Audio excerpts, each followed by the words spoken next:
निज विकलता विचारी बहोरी, बियसी गयऊं गृह करी भय भोरी।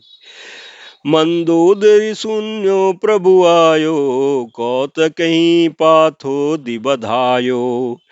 कर गही पति भवन निज आनी, बोली परम मनोहर बानी। चरण नाय सिरु अंचल रोपा, सुनहु बचन पिय परिहरि कोपा। नाथ भय रुकी जेता ही सो, बुद्धि बल सकी जीति जाहि सो। तुम ही रघुपति अंतर कैसा, खलु खदोत दिन करही जैसा।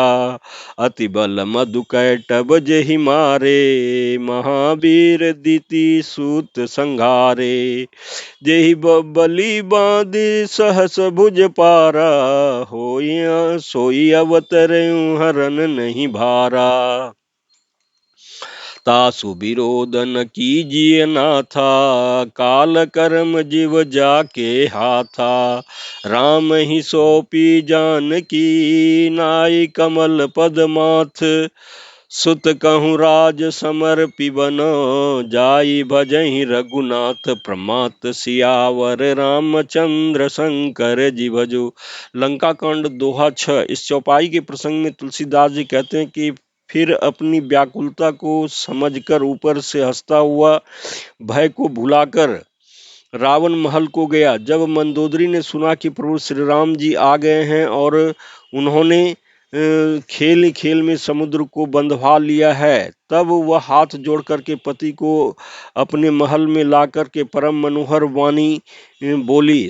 चरणों में सिर नवा करके उसने अपना आंचल पसारा और कहा, हे प्रियतम, क्रोध त्याग कर मेरा वचन सुनिए। हे नाथ, वैर उसी के साथ करना चाहिए जिससे बुद्धि और बल के द्वारा जीत सकें। आप में और श्री रघुनाथ जी में निश्चय ही कैसा अंतर है, जैसा जुगनू और सूरज में। जिन्होंने विष्णु रूप से अनंत बलवान मधु और कैटभ दैत्य को मारे, और वराह और नृसिंह रूप से महान सूरवीर दीति के पुत्र हिरण्याक्ष और हिरण्यकशिपु को संहार किया। जिन्होंने वामन रूप से बलि को बांधा और परशुराम रूप से सहस्त्रबाहु को मारा, वे ही भगवान पृथ्वी का भार हरण करने के लिए राम रूप में अवतीर्ण हुए हैं। हे नाथ, उनका विरोध न कीजिए, जिनके हाथ में काल कर्म और जीव सभी हैं। श्री राम जी के चरण कमलों में सिर नवा करके उनकी शरण में जा करके उनको जानकी जी सौंप दीजिए, और आप पुत्रों को राज दे करके वन में जाकर श्री रघुनाथ जी का भजन कीजिए।